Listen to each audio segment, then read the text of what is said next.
Welcome to all of you. आप सभी का मैं स्वागत करता हूं। आज जो हमारा टॉपिक है ये बहुत ही इम्पोर्टेंट सेशन है। वीलैन ये बड़ा इम्पोर्टेंट सेशन है। इसकी वजह से हम एक ही आईपी पे, एक सिंगल आईपी, क्योंकि हमें अभी तक जो मैंने डिस्कशन किया है और थोड़ी बहुत आप लोगों को भी समझ में आया होगा कि अभी पूरी दुनिया का इंटरनेट है, उसके लिए जो मेन इंटरनेट चलता है IPv4 पे चल रहा है। तो जो IPv4 है वो तो लिमिटेड है। अब होता यह है कि एक ही आईपी है, उस पे हम पूरे लोगों को इंटरनेट कैसे देंगे। उस चीज को, उस कॉन्सेप्ट को जो इम्प्लीमेंट करते हैं उसको बोलते हैं वीलैन, वर्चुअल लोकल एरिया नेटवर्क। ठीक है। तो जो वीलैन है इसको अगर राउटर या स्विच के ऊपर इम्प्लीमेंट करेंगे तो इसको हम वीलैन बोलेंगे। अगर इसको सॉफ्टवेयर की मदद से इम्प्लीमेंट करेंगे तो इसको बीपीएन कहेंगे, वर्चुअल प्राइवेट नेटवर्क। कहने का मतलब है कि आप अपना नेटवर्क बना लीजिए, उसमें जो चाहे आईपी रखना हो रख लीजिए, लेकिन जब बाहर की दुनिया में जाएंगे तो एक पर्टिकुलर आईपी से ही आप लोग उसको इंटरनेट कर पाएंगे। फॉर एग्जाम्पल, पुराने जमाने में जब हमारे पास में जब लोग घरों में लैंडलाइन लगाते थे, ठीक है ना, तो उस समय क्या होता था कि लोगों के पास में एसटीडी कॉल या सुविधाएं नहीं लेते। तो उसका कारण ये था कि घर में जब फोन लगाया तो लोग कहते थे या तो हम सिंपल लोकल कॉल वाला फोन लगवा दीजिए घर पे। ठीक है। कुछ लोग कहते थे कि एसटीडी कॉल वाला फोन लगवा दीजिए।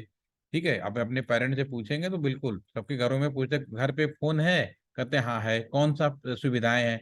तो जी मेरे घर पे तो केवल लोकल कॉल की सुविधा है। नहीं, मेरे फोन पे एसटीडी भी है। कुछ लोग कहते थे कि मेरे फोन पे आईएसडी भी है। ठीक है ना। तो लोकल कॉल का मतलब होता है केवल लोकल कॉल कर सके, यानी with in the same switch वाला। आपको मैंने जब शुरुआती किया था तो हमने उसके बारे में बात किया था, एक्सचेंज का जो लोकल कॉल, ट्रंक कॉल, तो याद आ रहा होगा।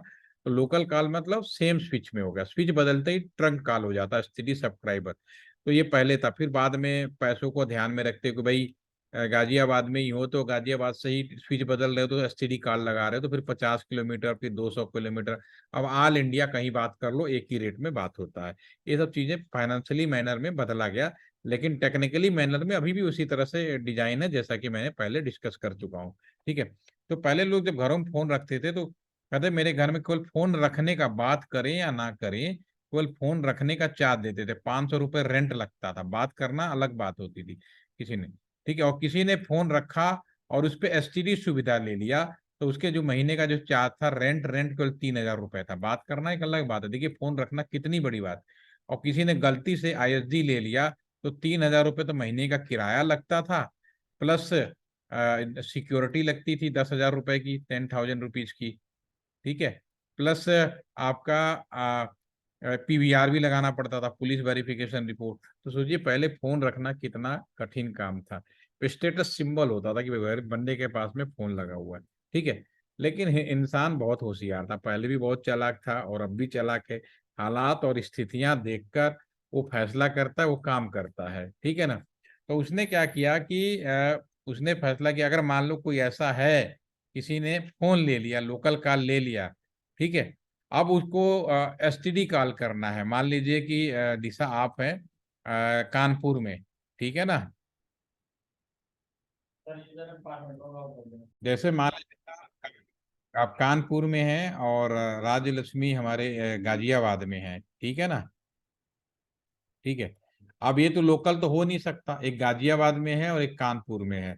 ठीक है। तो वो अगर आप सन 2005 तक यही रहा, 2005 के बाद बदला धीरे धीरे। 2005 में मान लो आप होते और आपको दिशा, आपको बात करना पड़ता गाजियाबाद, और आपके फोन पर कौन सुविधा है, लोकल कॉल है, तो एसटीडी कॉल तो कर ही नहीं सकते। एसटीडी का मतलब ही होगा कि जब शहर बदल गया, स्विच रूट बदल गया।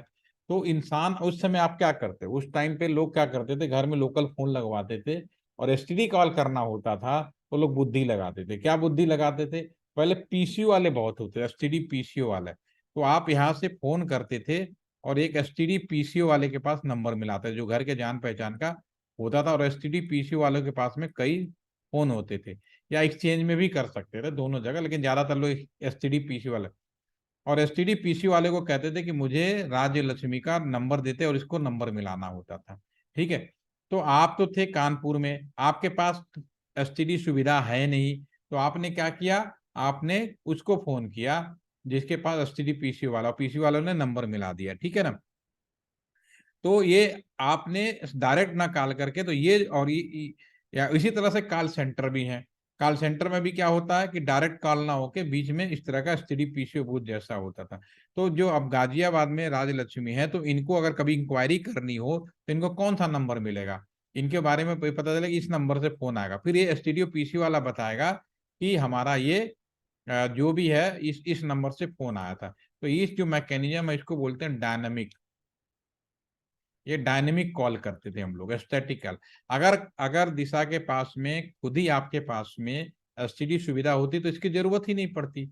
लेकिन इंसान पैसे बचाने के लिए का, और इसका जो फोन होता है, ये जो आपके हैंडसेट होते थे इनके जो पीसीओ वाले के, इस पे प्रिंटर लगा होता था। तो जब बातें खत्म हो जाती थी तो प्रिंट होकर स्लिप निकल जाता था, पैसे लिखा हुआ आ जाता था। और जब आप कानपुर ये जो आप दिशा पीसीओ वाले के पास जाते, वो महीने का हिसाब करके वो पेमेंट आपस में कर लेते थे। इससे दो फायदा हुआ, एक तो 500 रुपये किराया का, और कुछ ही लोगों से एसटीडी बात करनी होती थी, तो आराम से बहुत सी 1,500 से नीचे का ही काम हो जाता था, बहुत आधे पैसे में। ठीक है, तो यही मैकेनिज्म हमारे आज के इंटरनेट के स्थिति में भी है। आईपी एड्रेस तो लिमिट होगी, मेन आईपी। अगर मैं गाजियाबाद के बारे में बात करूं, ठीक है ना, पूरे एलटीटीसी कैंपस के बारे में बात करूं, ठीक है, पूरे एलटीटीसी कैंपस के बारे में बात करूं, ठीक है। यहाँ पे तो आपको वीडियो देखा होगा, मैंने राउटर लगाया, यहाँ से लीज लाइन आई, ठीक है। और गाजियाबाद पे यहाँ पे केवल दो ही आईपी मिले, दो लाइनें थे, दो आईपी मिले, केवल दो आईपी हैं, ठीक है ना, केवल दो आईपी। अब मुझे लोकल में यहाँ पे गाजियाबाद कैंपस में 1,000 लोग हैं जिनको इंटरनेट देना है, ठीक है। तो मैं कैसे करूंगा, और सभी इंटरनेट तभी संभव है जब मैं सभी को आईपी दे दूं, ठीक है ना। तो फिर मैं क्या करूंगा, लोकल लेवल पर मैं वीलैन कॉन्सेप्ट यूज करूंगा, वीलैन या बीपीएन यूज करूंगा। इसमें इन सबको लोकल आईपी कुछ भी दे सकते हो, और ये वाला यहाँ पे जाएगा और फिर इससे ये कम्युनिकेट करेगा। अभी आपको मैं अपने रियल कंप्यूटर पे दिखाता हूं। अगर मैं रियल कंप्यूटर की बात करूं, ठीक है, तो अगर आपको कोई भी हो, अगर मैं यहाँ पे चेक करूं what is the my IP, अगर मैं यहाँ पे लिखूं व्हाट इज माई आईपी, तो ये इस पे आईपी जो आएगा वो ये आगे, ये एलटीटीसी का मेन आईपी है। दो आईपी है, एक 195, दूसरा 196। अभी मैं 196 से कर रहा हूँ। लेकिन ये बाहर की दुनिया में कौन सा, बिल्कुल पीसीओ वाली कहानी है। बाहर की दुनिया में जैसे अपने पीसीओ बनाया था ना, तो पीसीओ में राजलक्ष्मी के लिए पीसीओ का नंबर पता चलेगा, लेकिन पीसीओ वाला लोकल लेवल पे सारे को अलग अलग नंबर देता है। उसी तरह यहाँ पे इन सबके नंबर अलग। तो मुझे जो आईपी मिला, अगर बाहर की दुनिया में अगर कोई पता करे कि व्हाट इज, मैंने यहाँ लिखा अपने कंप्यूटर पे व्हाट इज माई आईपी, तो बाहर वालों के लिए मुझे जो आईपी आ रहा होगा, यहाँ पे जो आईपी वो आएगा जो 117 वाला है, ये वाला जो आईपी आ रहा है। लेकिन लोकल लेवल पर अगर मैं चेक करूं तो मेरा आईपी क्या है, कैसे चेक करते हैं, यहाँ पे देखो, यहाँ पे लिखो कमांड होते सीएमडी। अगर मैं अपने कंप्यूटर का आईपी चेक करूं, जो लोकल आईपी है, जो बाहर की दुनिया में नहीं दिखता है, तो यहाँ पे लिखते, इसके लिखते हैं आईपी कॉन्फिग, ठीक है ना। आईपी कॉन्फिग अगर मैं करूं और इंटर प्रेस करूं, कॉन्फिग है 5G, ठीक है। तो जैसे मैं इंटर प्रेस करूंगा तो ये मेरा आईपी 1.197 है, ये मेरा लोकल आईपी है। लेकिन इससे बाहर की दुनिया में कम्युनिकेट करने के लिए उन दोनों के बीच में नेटिंग की जाती है, तब जाके कम्युनिकेशन होता है, या वीलैन बनाया जाता है तो जाके कम्युनिकेशन होता है। तो ठीक है, आज का जो सेशन है इसी आधार पे है कि आप कैंपस में हो, सारे कंप्यूटर पे आपस में जोड़कर कम्युनिकेशन कराना है। बाहर का कई बार ऐसा होता है, कुछ लैब ऐसे होते हैं उसमें इंटरनेट की जरूरत नहीं होती, लेकिन लोकल लेवल पे पूरे कैंपस में एक दूसरे से लोग बात कर सकते हैं, एक दूसरे को ईमेल कर सकते हैं, लोकल ओनली लोकल कैंपस। तो बीलैन में पॉसिबल है, उसमें कोई भी आईपी दो, कोई दिक्कत नहीं। लेकिन जैसे ही बाहर की दुनिया में जोड़ना होगा तो मुझे वीलैन या फिर net, NAT, network address translator, दो चीजें होती है, उसकी मदद से की जाती है। तो एक ही आईपी पे कितने सारे लोग कम्युनिकेट करते हैं, इसका एक कॉन्सेप्ट है, ठीक है। एक तो ये चीज हो गई। दूसरा, इससे फायदा ये मिलता है कि कैंपस में, अब एलटीटीसी में बात करें, आप हॉस्टल में रहे, रमन हॉस्टल में रहे, राजलक्ष्मी कॉलोनी में रहती हैं, मैं जेसी बोस हॉस्टल में रहता हूँ, तो मैं यहाँ पर बैठे बैठे, और आप सभी ने मान लो एलटीटीसी का इंटरनेट यूज कर रहे हो, तो मैं यहाँ पे बैठे बैठे ये भी पता कर सकता हूँ कि आप इंटरनेट एलटीटीसी के किस कोने से कर रहे हो। तो ये भी कॉन्सेप्ट पॉसिबल है। तो ये दोनों चीजों का एक स्मॉल सा हमने प्रैक्टिकली करने जा रहे हैं, जिसका मैंने जॉब एड शेयर किया है। ठीक है, तो इसको मैं प्रैक्टिकली थोड़ा फास्ट मैनर में करूंगा, खरी अभी आप देखिएगा, बाद में इसको बनाइएगा, और कल टाइम मिलेगा तो कल हम लोग एक बार और डिस्कस करेंगे इसके, और फिर इसका आपका ये जो एक मिनिमम बेसिक लेवल होता है ट्रेनिंग का, एटलीस्ट नेटवर्क का पार्ट लगभग कंप्लीट हो जाएगा। उसके बाद दिशा हम बात करेंगे प्रोजेक्ट के बारे में ना। ठीक है, तो एक काम करते हैं, सबसे पहले मैं पैकेट ट्रेसर खोलता हूँ, तो बंद कर देते हैं, एक फ्रेश नया हम बना लेते हैं।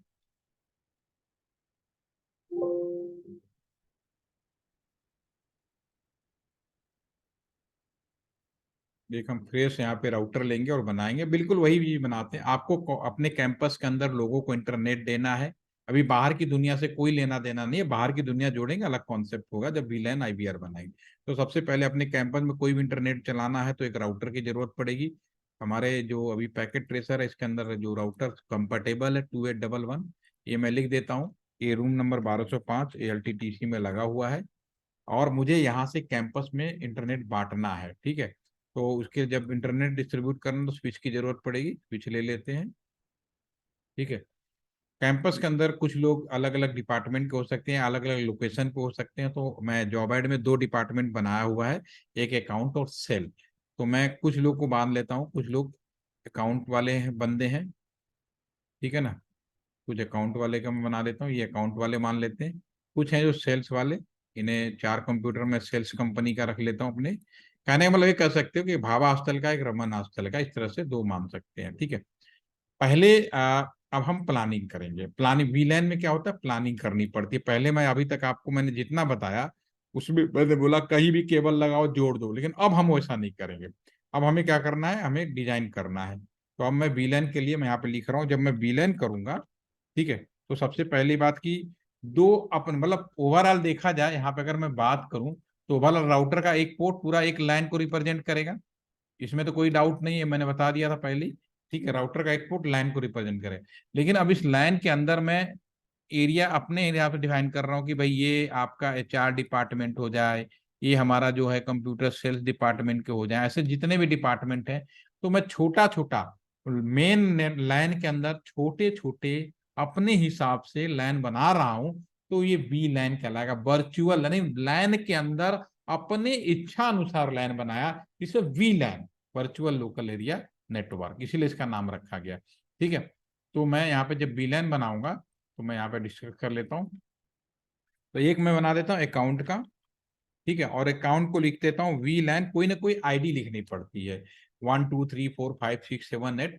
ठीक है, बाय डिफॉल्ट अगर आप स्विच खरीदेंगे तो उसमें कोई वीलैन नहीं होता, ओवरऑल सब वीलैन एक के अंदर आता है। मैं अगर माउस ले जाऊं एक स्विच पे ले गए तो आप देखेंगे यहाँ पे वीलैन 1111 लिखा है, यानी कि कोई वीलैन नहीं है, तो 1 है, यानी आप 2 से लेकर कुछ भी लिख सकते हो। तो यहाँ पे वीलैन में कुछ भी लिख दो, मैं 10 कर देता हूँ, और अकाउंट का वीलैन हो गया। अब मैं लोकल एरिया नेटवर्क बता रहा हूँ, तो इसका कोई ना कोई नेटवर्क आईडी भी होगी। ठीक है ना, इसकी कोई ना कोई नेटवर्क आईडी होगी। अब इसकी कोई नेटवर्क आईडी अपने हिसाब से कुछ भी ले सकते हो, इस आईडी को खरीदने की जरूरत नहीं है। तो 10.0.0. चला सेट कर लेते हैं। ठीक है, एक हो गया। दूसरा मैं बना देता हूँ सेल्स का। ठीक है, इसको बोल देते हैं VLAN 20। ठीक है, इसकी जो नेटवर्क आईडी है वो हम बना देते हैं 20.0.0.0/8 कर देते हैं। तो मैंने 2 VLAN बनाए, ठीक है ना, जिसका नाम 10 रखा, और उसका एक नेटवर्क आईडी हमने ए ले लिया। साथ में अभी तक क्या था कि जब हम वो बना रहे थे, नॉर्मल इंटरनेट कर रहे थे, तो स्विच में कहीं भी केबल लगा सकते थे, लेकिन अब हम मुझे स्विच में सही केबल नहीं बनाना। अगर आपको स्विच में, या तो पूरा स्विच केवल अकाउंट के लिए डेडिकेटेड कर दो कि इसमें जो भी केबल लगा अकाउंट वाले हो जाएंगे, या स्विच के 24 पार्ट हैं, 24 पोर्ट हैं, 24 या 48, तो कुछ पार्ट हम सेल्स के लिए दे देते हैं, कुछ पार्ट होगा। तो अभी मैं यही करूंगा 50%, ताकि आपको दोनों चीज एक साथ कवर अप हो जाए। तो मैं यहाँ पे पोर्ट नंबर 2 से लेकर 3 से कर लेता हूँ, पोर्ट नंबर 3 से लेकर 10 तक। ठीक है ना, इसको मैं कह देता हूँ कि अगर इसके बीच में लगाया जाए तो वो अकाउंट वाले होंगे, अकाउंट वाले केबल लगाए, वाईफाई लगाए तो अकाउंट वाले का मतलब अकाउंट के बंदे जुड़ेंगे। और अगर मैं पोर्ट नंबर 11 से लेकर 20 कर दूं तो इसको मैं सेल्स वाला कह सकता हूं। ठीक है, तो ये मैंने डिफाइन कर दिया, ये हमने अपने हिसाब से प्लानिंग कर ली। ठीक है, इसको मैं यहाँ लगा देता हूँ साइड में। अब इसके अकॉर्डिंगली मैं यहाँ पे केबल लगाऊंगा, ठीक है, जो मैंने प्लानिंग किया है, ठीक है। तो सबसे पहले था केबल, सबसे पहले मैं राउटर के किसी एक पोर्ट से लगा देते हैं, यहाँ लगा दिया। दो स्विच हैं आपस में, यहाँ पे दो स्विच ले लिया, क्योंकि जरूरी नहीं कि एक ही स्विच से सारा जोड़ा जाए, तो दोनों सेम स्विच डिवाइस है, तो क्रॉस ओवर केबल 02 से मैं 02 लगा देता हूँ, ठीक है। और ये जो वाला है, ये जो हमारे अकाउंट के पीसी है मान लेते हैं, दोनों को अकाउंट मान लेता हूँ। और ये नीचे वाले को सेल्स मान लेता हूँ। मैंने आप देख लेना, जॉब ऐड में सही किया है मैंने कुछ। और इसके बाद मैं यहाँ क्लिक कर देता हूँ इसका इंटरनेट। ये अकाउंट है तो अकाउंट को 3 नंबर से 3 4 5 6 जो भी लगाना चाहे बीच में लगा सकते हैं, कंप्यूटर 3 से 10 बीच में कंप्यूटर और लगाना है तो आप लगा लीजिए, कोई दिक्कत नहीं है। ऐसे ही इधर के अकाउंट में 3 से 10 कर देते हैं, 3 to 10, ठीक है ना। उसके बाद यहाँ पे आपका यहाँ से केबल लिया, और उसके बाद 11 से लेकर 20 तक मैं इसको वो कर देता हूँ, ठीक है। यहाँ से भी 11 से लेकर 20 तक मैं कर देता हूँ, ठीक है ना। ये हमने डिसाइड कर दिया। ये केवल हमने क्यों लगाया, जो मैंने प्लानिंग किया उसके अकॉर्डिंगली लगाया। अब ये चूंकि लैन के अंदर बना, तो इनको एक आईपी एड्रेस हम दे देते हैं। आईपी एड्रेस कैसे दोगे, जो नेटवर्क आईडी डिफाइंड किया है। तो इसको क्लीन करिए, क्लिक करिए डेस्कटॉप पे। अभी कोई मैं डीएससीपी नहीं बना, एक सेशन मैं उसका भी ले लूंगा कि ऑटोमेटिक अकाउंट वाले को अकाउंट का ही आईपी मिले, सेल्स वाले को सेल्स का ही मिले, तो एक अलग सेशन होगा, उसके लिए मैं अलग से हम कर लेंगे। अभी मैं फिलहाल यहाँ पे मैनुअली डाल देता हूँ 10.0.1। तो मैं गेटवे, जब भी आप कोई लैन बनाओगे तो एक गेटवे होगा। गेटवे क्या होगा, वह लोकेशन अपने कैंपस से बाहर जाए। तो वीलैन भी बनाएंगे तो उसमें भी कोई ना कोई एक लोकेशन बनानी पड़ेगी जहां से उस लैन से निकलकर मेन नेटवर्क में आए। तो 1 ले लेता हूँ, उसको मैं 2 से डिफाइन कर देता हूँ। गेटवे सारा यहाँ पे 1 2 कर देते हैं, यहाँ पे डाल देते हैं दूसरे वाले कंप्यूटर को 3, इस वाले को ये भी सेल्स, जो मैंने अकाउंट किया उसी में डालूंगा मैं, ठीक है ना। इसको 4 कर देते हैं, गेटवे 1 कर देते हैं, ठीक है। /8 है तो 2550 होगा, इसमें मुझे अब लगता नहीं कि आपको बताने की जरूरत है। सबनेट मास्क में /8 में मतलब 255, ठीक है। ऐसे ही अब ये आपका जो सेल्स वाला, इसका 20 से मैंने बनाया है और /8 लिखा है, तो मैं यहाँ पर 20 से शुरू कर देता हूँ। इसमें भी 1 को गेटवे ले लेते हैं, 2 से शुरू कर देते हैं। कहाँ यूज होगा हम अभी बात करेंगे, 1 बताएंगे। इसको भी 1 से शुरू कर दिया, इसको हम 2 कर देते, 2 तो ले चुके, 3 कर देते हैं, ठीक है। और ये PC6 से भी 20 का है, तो इसको मैं 4 कर लेता हूँ। और आपका ये जो आपका PC7 है, इसको हम 5 कर लेते हैं, ठीक है। अब ये सारा हो गया, ठीक है। अब ये आपस में, अब हम क्या करेंगे, एक मेन नेटवर्क होगा। ये तो हमने जो प्लान किया, हो सकता है कि जब कैंपस में बना तो एक मेन नेटवर्क भी बना सकते हैं। तो जो मेन नेटवर्क आईडी है जो आपने खरीद के लाया, तो मान लीजिए आपने खरीद लिया 117 डॉट, जो मैंने एलटीटीसी का है ना वही ले लेते हैं, काम करते हैं एलटीटीसी वाला ही ले लेते हैं। ये है ना, ये मेरा मेन नेटवर्क है 117.239.12, ठीक है ना, यहाँ पे,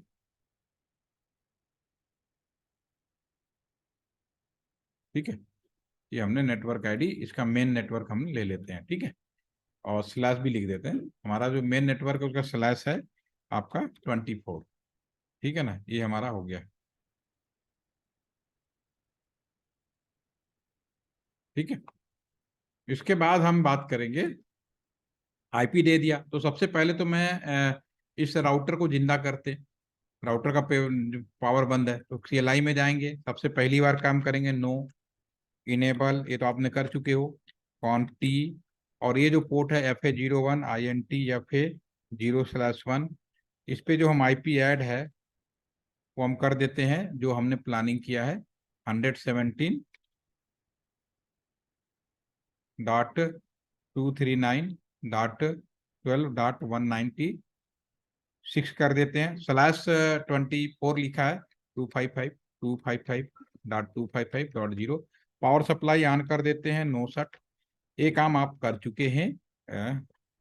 नो सट, स्विच लिख गया, नो सट, डू राइट कर देते हैं और एग्जिट कर देते हैं, राइट। ये काम आपका हो गया, इस राउटर का पोर्ट पे हमने आईपी दे दिया।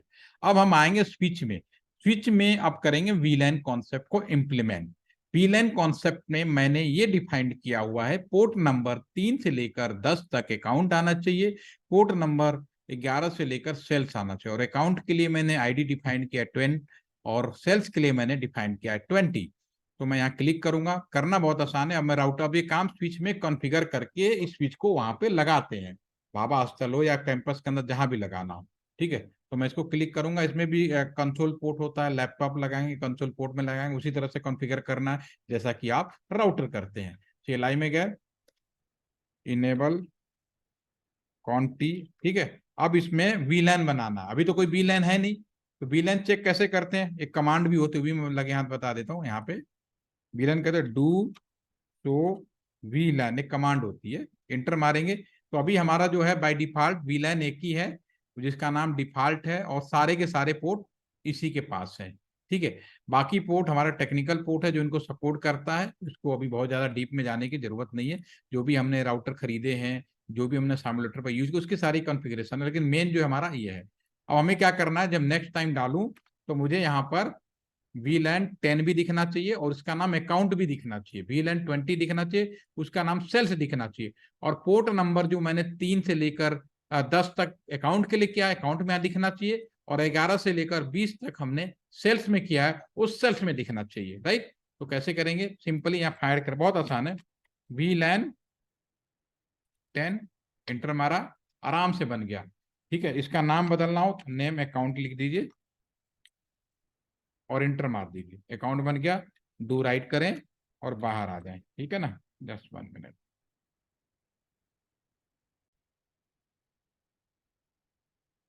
उसके बाद हम इसको डू राइट करेंगे और बाहर आ जाएंगे, राइट, ठीक है।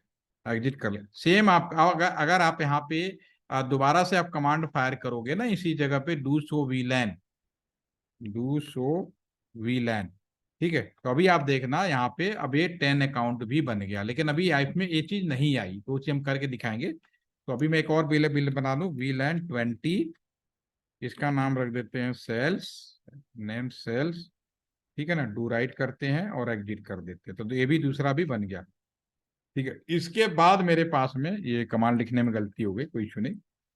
इसके बाद अब हमारे पास में ये बताना है कि जो पोर्ट नंबर हमने यहाँ डिफाइंड किया हुआ है कि पोर्ट नंबर 3 से 10 अकाउंट को हो और 11 से 20 सेल्स को हो, ठीक है ना।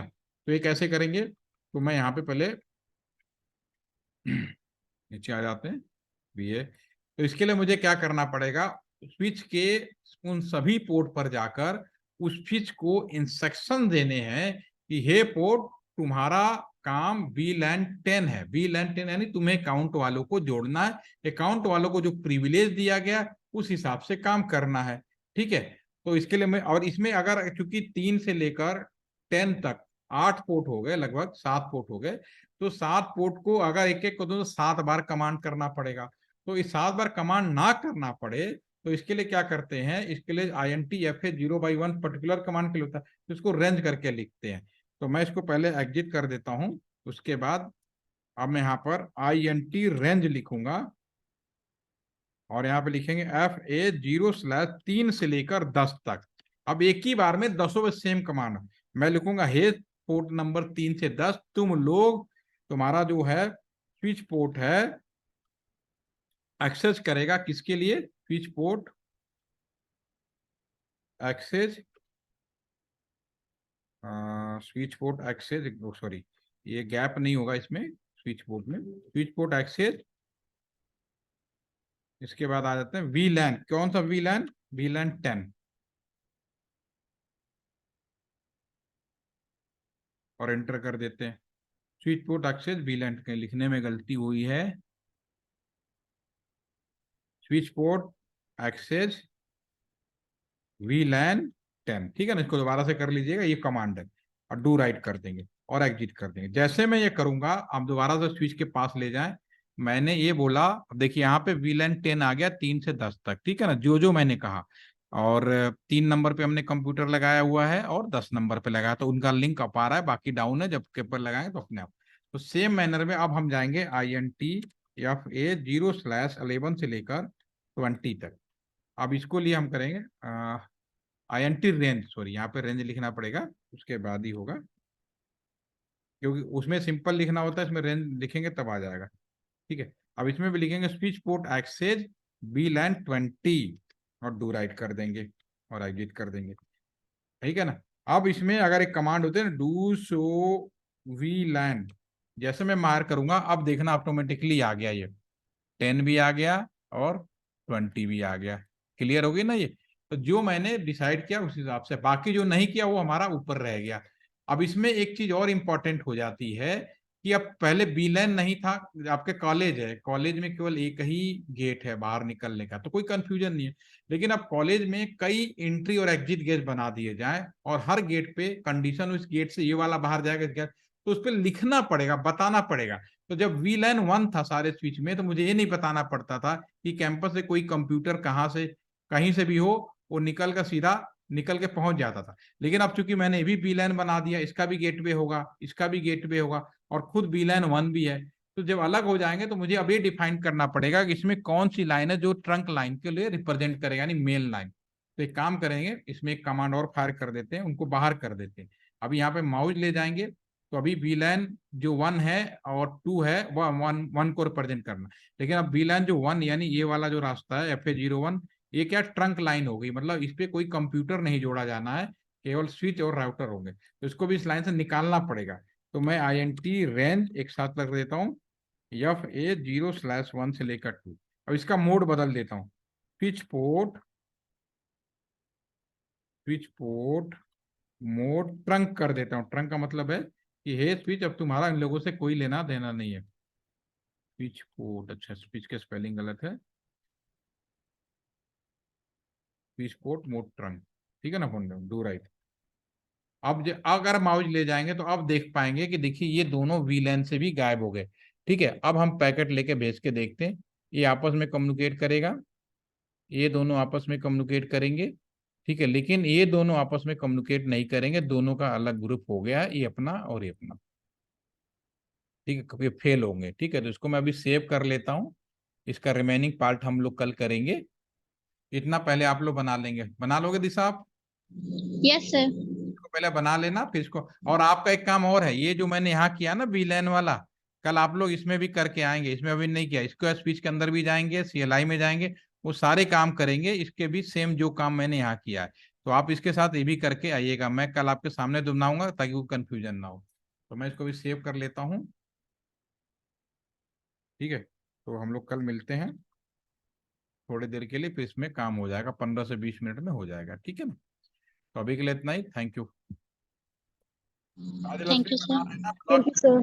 ब्लॉक चेन का बैच आ रहा है ऑफलाइन मोड में, 1 सितंबर से 6 सितंबर में, विदेशियों का बैच है। ठीक है ना। तो ओके सर। उस दौरान आप बिल्कुल लाइव कर मतलब मैं ऑफर कर दूंगा, आप क्लास में आराम आके बैठना, कोई दिक्कत नहीं है। ठीक है, बता दूंगा कैसे, अच्छा बैच होगा। तो सारे चीजें देखना कि ऑफलाइन में भी जब बड़े लेवल पे ट्रेनिंग कराई जाती है तो फिर कैसे कराई जाती है। ठीक है। और okay sir, thank you so much. दिशा का भी वो मौका मिलेगा कि उस टाइम पे खत्म हो तो उसको भी मिले, 1 सितंबर से 6 सितंबर के बीच में है। ठीक है, तो मैं टाइम टेबल शेयर कर दूंगा, तो जो आपको अच्छा लगे जिसमें पढ़ना चाहे पढ़ सकते हैं। ठीक है, चलिए।